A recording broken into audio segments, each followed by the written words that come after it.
1 আগষ্টৰ পৰা আৰম্ভ হৈছে অমৃত বৃক্ষ আন্দোলন 2.0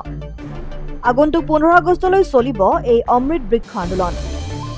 3 কোটি গছপুলি ৰোপণেৰে অমৃত বৃক্ষ আন্দোলনৰ কাৰ্যসূচী ৰূপায়ণ কৰা হ'ব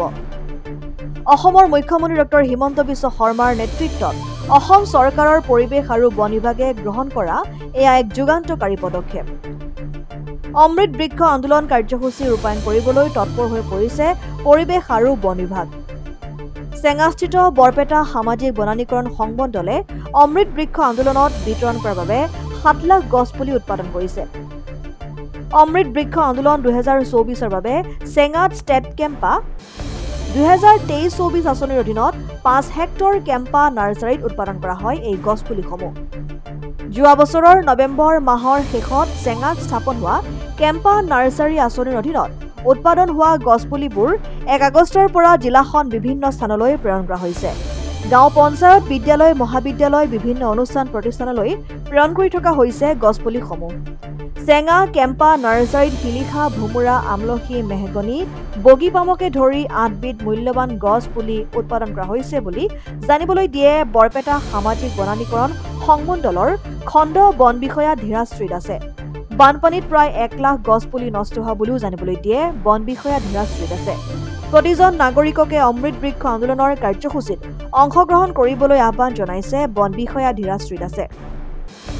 চেঙাত বহুত কষ্ট কৰি সুন্দৰভাৱে নাৰ্চাৰীখন গঢ়ি তোলা বৰপেটা সামাজিক বনানীকৰণ সংবন দলৰ খণ্ড বন বিষয়া ধীৰাজশ্ৰী দাসকে ধৰি বনকৰ্মীসকলক ধন্যবাদ জ্ঞাপন কৰে চেঙাৰ বিশিষ্ট সমাজসেৱক খনিন পাঠকে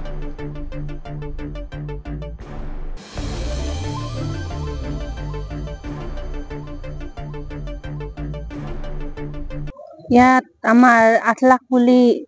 উৎপাদন কৰাৰ কথা আছিলে আৰু 50,000 আমি এক্সট্ৰাকে বনোৱা হৈছিল আমাৰ এতিয়া যাব জিপি বিলাকত যাব প্ৰতিটো অফিচত যাব তেনেকুৱা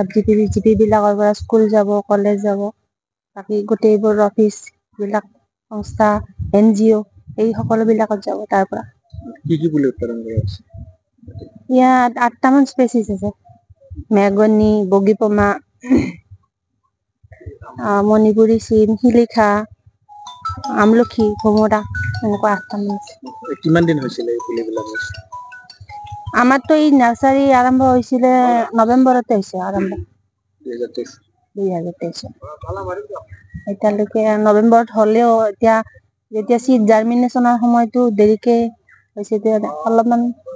কম হৈছে সময় কিন্তু পুলিবিলাক বেয়া হোৱা নাই আৰু আমাৰ মতে বানপানী সময়ত কেনেকুৱা অসুবিধা পাইছে বানপানী হৈছিল ইয়াতে পুলি প্ৰায় 1 লাখ মান আমাৰ বেয়া হৈছে এতিয়া মুঠ পুলি কিমান মান হৈছে আপোনালোকৰ মুঠ পুলি এতিয়া আমি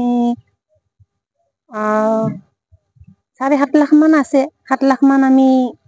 কিছুমান সৰু আছে যিবিলাক বানপানীত একদম ডুব গৈছিল এইবিলাক বেছি ডাঙৰ হ'ব নোৱাৰিলে আমি এই পুলিখিনিতো বৃক্ষ আন্দোলনৰ বনোৱা হৈছিল হয় হয় অমৃত বৃক্ষ আন্দোলনৰ কাম আছে কিবা আহ্বান জনাব নেকি ৰাইজলৈ মানে পুলিটো বিলোৱাটো প্ৰতি বছৰে হয় আমি বন মহোৎসৱত এনভাইৰনমেন্ট ডেত কিন্তু ৰোৱাৰ পিছতে দায়িত্বটো শেষ কৰিব নালাগে আচলতে পুলি এটা বনোৱা বহুত কষ্ট এতিয়া নিজে গম পাইছো আমি পুলি এটা পোহপাল দি ডাঙৰ কৰা মানে বহুত ডাঙৰ দেশভক্তিৰ কাম হয় সেইটো এনেকুৱাকে যদি মানুহে ভাবি লয় ভাল হয় এবাৰ যিটো বৃক্ষ আন্দোলন কাৰ্যসূচী ইয়াত কোৱা হৈছে মাৰ নামত এটা বুলি হয় হয় মাৰ নামত এটা বুলিতো এইটোতো বহুত মানে গৌৰৱৰ বিষয় আৰু মাৰ নামত এটা মা মানে মাক যাৰ পুলিৰ লগত হয়তো তুলনা কৰা হৈছে মা আৰু পুলিৰ সেইটো তুলনা কৰা হৈছে ভালেই লাগিছে আমাৰ কিবা আঁচনিৰ অধীনত এই পুলিবিলাক উৎপাদন কৰা হৈছে নেকি হয় হয় কেম্পা আঁচনিৰ অধীনত আপোনালোকে নিশ্চয় গম পাইছে যে আজিৰ পৰা অহা 15 আগষ্টলৈ অমৃত বৃক্ষ আন্দোলন কাৰ্যসূচী অসম চৰকাৰে হাতত লৈছে আৰু সেই উদ্দেশ্যে সামাজিক বনানীকৰণ বৰপেটা সংবন দলে চেঙাত প্ৰায় 8 লাখ পুলি উৎপাদন কৰি উলিয়াইছে বুলি আমি কিছু সময় আগতে জানিব পাৰিছো এই চেগতে আমি সামাজিক বনানীকৰণ বৰপেটা সংবন দলক আমি এগৰাকী সামাজিক কৰ্মী হিচাপে আমি তেখেতসকলক ধন্যবাদ জনাইছো আৰু এইবোৰ যি পুলি ইতিমধ্যে আত্মসহায়ক গোট বা স্বেচ্ছাসেৱী সংগঠনক প্ৰদান কৰিছে সামাজিক বনানীকৰণে আৰু পুলিবোৰ নি যাতে সুন্দৰভাৱে লালন পালন কৰে তাৰ বাবে আমি আহ্বান জনাইছোঁ আৰু আমি পুনৰ সামাজিক বননীকৰণক এগৰাকী সামাজিক কৰ্মী হিচাপে ধন্যবাদ জনাইছোঁ। দেখা গৈছে বঢ়িয়া পৰিৱেশ। মই আৰম্ভণিৰ পৰা ইয়াত আহিছোঁ। যিটো আমাৰ কেৰপা আঁচনি ইয়াত শুভাৰম্ভ হৈছিল সিদিনা মই আছিলোঁ। মাজে মাজে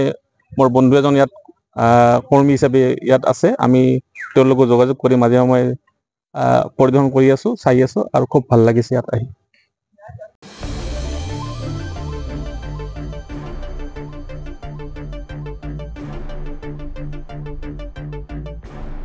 news desk report, democratic Assam.